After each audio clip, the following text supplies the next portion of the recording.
আজকে বাড়ি ফিরেছি, কাল বিকালবেলা বাড়ি ফিরেছি সন্ধেবেলা। কাল বিকালবেলা বাড়ি ফিরেছি। আজকে বৃহস্পতিবার, আজকে 22 তারিখ, 22 তারিখ না, দাঁড়া তারিখ আগে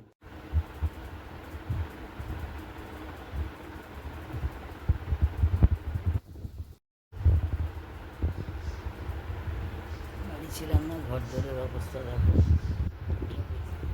দেবতাদের অবস্থা দেখো, খাওয়া দাওয়া সব দিয়ে গেছিলাম। মেয়ে যতটা পেরেছে করেছে। তারপরে এবার আজ বৃহস্পতিবার ফুল এনেছে, এগুলো সব করবো। তারপর সব গোছগাছ করতে হবে, বুঝলে? এইগুলো সঙ্গে সঙ্গে নিয়ে গেছিলাম, গোছগাছ করতে হবে। আশীর্বাবু কিছুটা গোছগাছ করছে, আমিও করবো।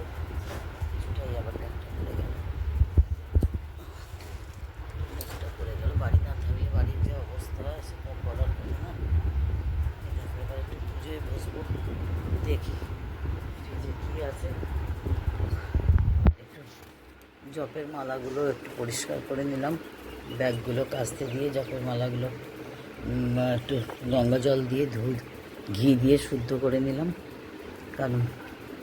কারণ তোমরা জানি না, তোমরা কারা জানো না, যারা নিশ্চয়ই জপ করো তারা নিশ্চয়ই জানবে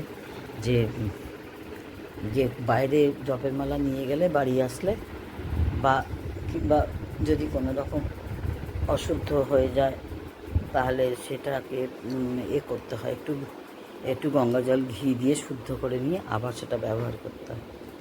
আগে দেখি ফ্রিজে কী আছে কি না আছে। ফ্রিজের অবস্থা খুব খারাপ, বুঝেছো? কালকে কারেন্ট ছিল না, কালকে বাবারই বাবা দেখছো কিরম বরফ জমে গেছে। কালকে কারেন্ট ছিল না আর জলময় হয়েছে, খুব অবস্থা খারাপ। দেখি এটাকে তুলে নিয়ে তারপর এটাকে মুছে করি। খুব অবস্থা খারাপ। বাড়ি না থাকলে ঘরদোরের যে কী অবস্থা হয়। আর আমার মেয়েটা কত করবে, তার ছোট বাচ্চা, ছেলেটা এত চঞ্চল, ওর এত দিক সামলানোর ওর ক্ষমতা আছে, তাও যতটা পারে অনেকটা করেছে, অনেকটা করে।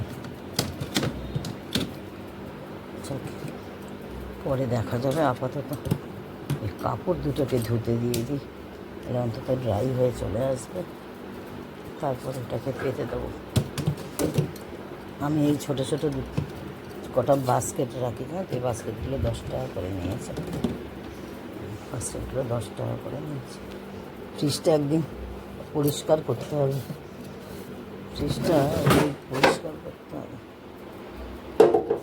আপাতত এটা দিয়ে একটু মুছে দিই।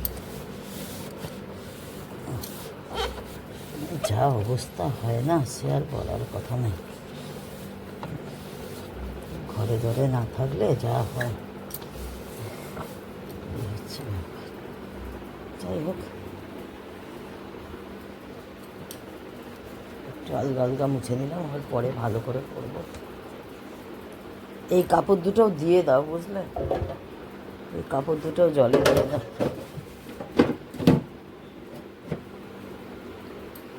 একটু কাঁচা হয়ে ড্রাই হয়ে বেরিয়ে আসবে।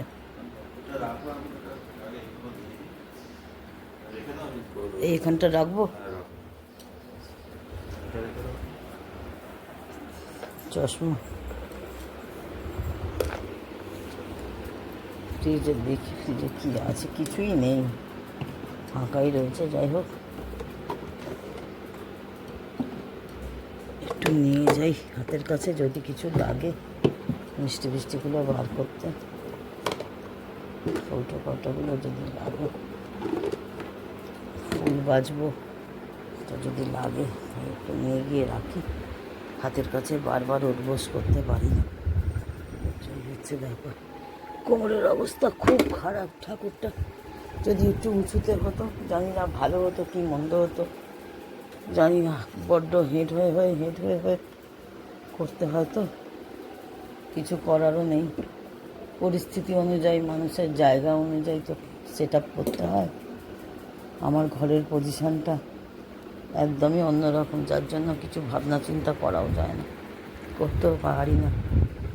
যাই হোক, তোমরা তোমাদের একটা নতুন ভিডিওয়ে স্বাগত। আমার বলাই হলো না, মিনি ব্লগে সকলকে স্বাগত তোমাদের। এই দেখো কী অবস্থা সব। আমি যেহেতু এক বড় গোপালকে নিয়ে যাইনি, শুধু ছোট দুজনকে নিয়ে গেছি, তারা এখনও শয়ন থেকে তাদের তুলিনি, এবার তুলবো, একটু দেরি হয়ে গেছে। যাই হোক, এখন 9টা থেকে তোমাদের ভিডিওটা শুরু করলাম, আজকে একটু বেলা হয়ে গেছে। এই যে যেহেতু আমার সব ঠাকুর থাকে বলে আমি সব সেবা দিয়েই যাই, শুকনো প্রসাদ সব সেবা দিয়ে যাই। আজকেই মিষ্টিটা এনেছে, এই মিষ্টিটা আজকে বৃহস্পতিবার। দেখো আবার উঠতে হবে ফুল নামানোর জন্য, বাবা আর পারি না। 14 বার ওঠবার বস, ওঠ আর বস এই করতে হয়। যাই হোক, পুজোটা সারি, তারপর আবার পুজোর শেষে তোমাদের একটু ভগবানদের দর্শন করাবো, একটু ভোগ দর্শন করাবো, করে ব্লগটা শেষ করে দেবো। আর ওইদিকে তো দেখলে বাড়ির কাজকর্ম চলতেই থাকছে। এই দেখো ফুল টুল এবার বাঁচতে হবে, মিষ্টি সব ঠিক করতে হবে, প্রসাদ নামাতে হবে, অনেক কাজ। ঠাকুরদের এবার একটু সেবা দিতে হবে। হ্যাঁ, যতই ভাবি ছোট করে করব, এটা করব না, ওটা করব না, এটা বাদ দেবো, ওটা বাদ দেবো, কিন্তু আর হয়ে আর ওঠে না, বুঝলে হচ্ছে ব্যাপার। বাড়িতে ছিলাম না বলে অক্ষয় তৃতীয়ার দিন যে চন্দন স্নান হয় সেটা আমার ভগবানকে করাতে পারিনি, বাড়িতে ছিলাম না, তাই জন্য। আর মেয়েকেও এত ঝামেলার মধ্যে ফেলতে ভয় লাগে, একা একা থাকে বাড়িতে, অসুবিধার মধ্যে যদি পড়ে, ওকে বেশি ঝামেলার মধ্যে ফেলি না। আমি যতটা পারি নিজেই থাকাকালীন কাজ করি। যাই হোক, আজকে একটু চন্দন স্নান দিলাম। তোমরা ভগবানকে দর্শন করো। এখন গরম পড়ে গেছে বলে মুকুট ফুকুট সব খুলিয়ে দিয়েছি, জানি না গয়নাগাটিও আর কতদিন পরাতে পারবো, খুলে ফেলবো হয়তো। যা গরম পড়েছে, এই ন্যাপি ড্রেসগুলো আমি নিজে হাতে বানানো, এইগুলো সব এখন আমি এই গরমকালে পরাই ভগবানকে। আর আজকে সকালে দুধ দিতে পারলাম না, হ্যাঁ, শরীরটা তো ভালো নেই, এই সবে মাত্র এসে পৌঁছেছি। আজকে সকালের ভোগটা দর্শন করো। মাখন আর বিস্কুট দিয়েছি, কোকোনাট বিস্কুট আর মাখন, জল দিয়েছি। এবার দেখি পরবর্তী আবার যখন লক্ষ্মী পুজো করবো তখন আবার ভোগ লাগাবো। আমার তো ভগবানের বারে বারে ভোগ লাগাতে হয়, কারণ শিশু নারায়ণের পুজোয় বারে বারে ভোগ সেবা দিতে হয়। লক্ষ্মী নারায়ণের আসনটা একটু পরিষ্কার করে কাপড়টা পাল্টে দিয়েছি। এবার ঘরটা পাতবো, নতুন ঘর পাতবো, যতটা পারলাম ততটা আলগা পরিষ্কার করলাম, অত ভালো করে তখন পারবো না, সবে মাত্র এসে পৌঁছেছি।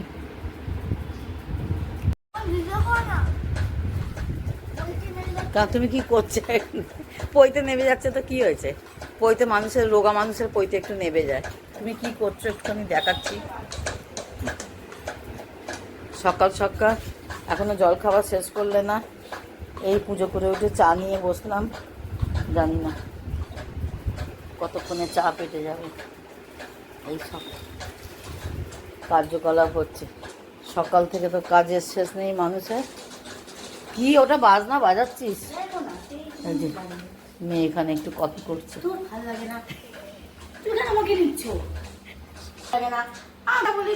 যে আমার মেয়েকে এরকম বিরক্ত হয় ক্যামেরার সামনে, তোমাদের একটু দেখায়।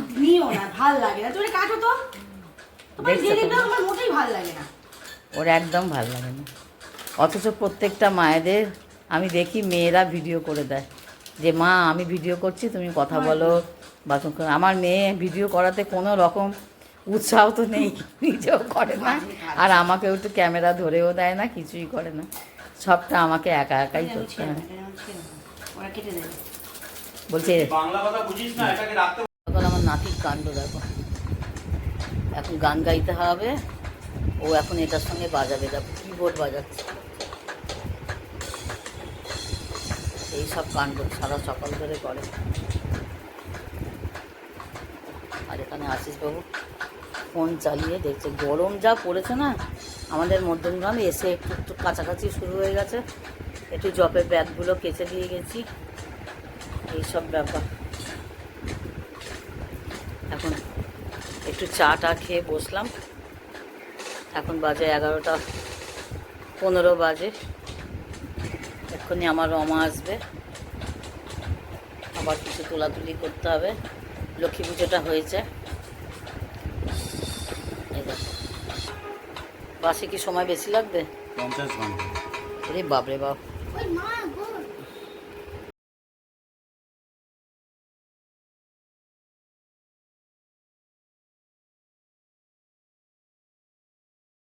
কি আমার শঙ্খ